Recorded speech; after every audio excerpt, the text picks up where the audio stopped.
नमस्कार। इन खबर में आपका स्वागत है। कांग्रेस में संग्राम बढ़ चला है। शुरुआत की है इस बार भी 23 असंतुष्ट नेताओं में से एक कपिल सिब्बल ने।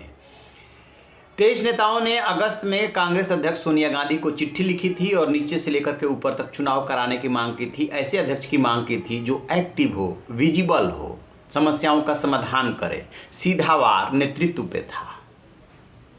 इस बार बहाना बना है बिहार और 11 राज्यों में हुए उपचुनाव। बिहार में 70 सीटों पे कांग्रेस चुनाव लड़ी, जीती महज 19 सीटों पे। बहुत खराब परफॉर्मेंस रहा। जो भी महागठबंधन के घटक दल थे, लेफ्ट का अच्छा रहा, आरजेडी का अच्छा रहा, लेकिन कांग्रेस का सबसे खराब।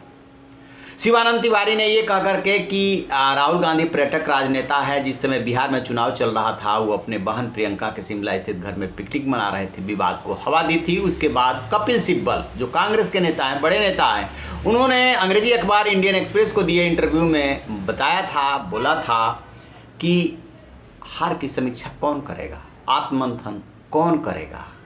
क्या लोगों ने कांग्रेस को विकल्प मानना बंद कर दिया है? हार पे हार, यही हमारी नियति है। हम इसको बहुत सामान्य भाव से लेते हैं। सीधा नेतृत्व पे फिर वार। इसके बाद दोनों तरफ से बयानबाजी शुरू हुई, लेकिन जो सबसे ज़्यादा तगड़ा जवाब दिया वो राजस्थान के मुख्यमंत्री अशोक गहलोत ने। एक के बाद एक उन्होंने कई ट्वीट दे मारा और सबसे इनको कपिल सिब्बल को नसीहत दी कि ऐसे मामले पार्टी फोरम पे उठाए जाते हैं, पब्लिक में नहीं। फिर उन्होंने गिनाया 69, 77, 89 और 96 कि किस तरीके से कांग्रेस संकट में आई और फिर उन संकटों से मजबूत होकर के आगे बढ़ी। 2004 में जब कांग्रेस यूपीए की सरकार बनी, तब लग नहीं रहा था, ऐसा लग रहा था जैसे कांग्रेस डेड हो गई है। इधर जब अशोक गहलोत ने जवाब दिया और तो स्वाभाविक है कि और भी नेता सामने आते। अनिल चौधरी है दिल्ली प्रदेश कांग्रेस कमेटी के अध्यक्ष। उन्होंने सिब्बल जी को सलाह दिया कि आप यहाँ बहुत वरिष्ठ नेता हैं, यहाँ से सांसद रहे हैं, मंत्री रहे हैं, आजकल दिल्ली की राजनीति में आप इंटरेस्ट नहीं लेते, आइए ना दफ्तर में बैठिए, कुछ मुझे सलाह दीजिए, जो आप कहेंगे मैं करूँगा। आइए मोदी जी और केजरीवाल से लड़ते हैं। यानी कि तंज है उसमें कि आप किससे लड़ रहे हैं, मोदी और केजरीवाल से लड़िए ना। दिल्ली में आपकी पार्टी का क्या हाल है उसको आप सुधारिए ना। ऐसे ही और नेताओं के बयान आए हैं। इस बीच बड़ी खबर ये आई कि अगस्त में जब ये डिस्प्यूट छिड़ा था, तब 23 नेताओं ने कांग्रेस अध्यक्ष सोनिया गांधी को एक चिट्ठी लिखी थी, जिसमें कपिल सिब्बल भी शामिल थे। 23 नेताओं ने उस पर साइन किया था, जिसके अगुआ गुलाम नबी आज़ाद थे, कपिल सिब्बल थे, आनंद शर्मा थे, मनीष तिवारी थे, शशि थरूर, इस तरीके के नेता, जितिन प्रसाद, मुकुल वासनिक, ढेर सारे नाम थे।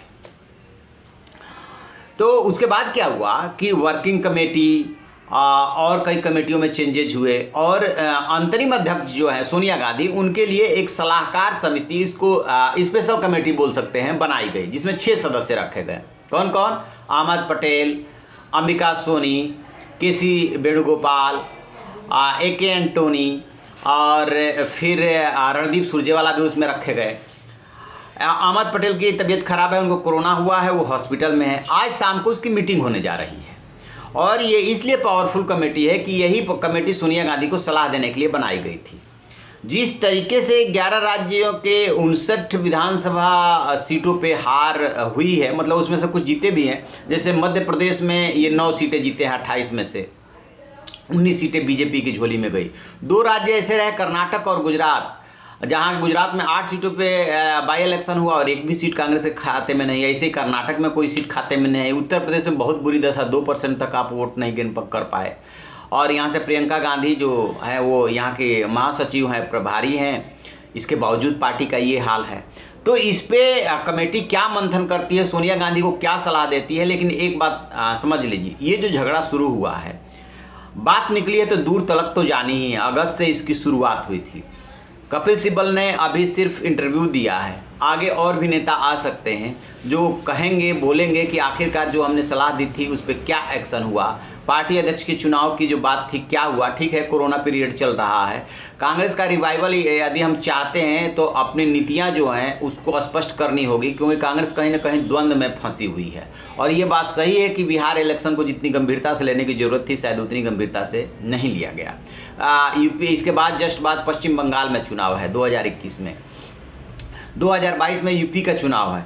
तो सिर्फ चुनाव लड़ने से बात नहीं बनने वाली है, उसके लिए तैयारी करनी होगी। कांग्रेस को वाकई आत्ममंथन की जरूरत है। तो देखते हैं कि स्पेशल कमेटी क्या सलाह देती है, उसके बाद क्या बयान आता है। जैसे कोई अपडेट मिलेगा हम आपसे साझा करेंगे। आप रहिए ना बेखबर, देखते रहिए इन खबर। Thank you. इन खबर चैनल को सब्सक्राइब करें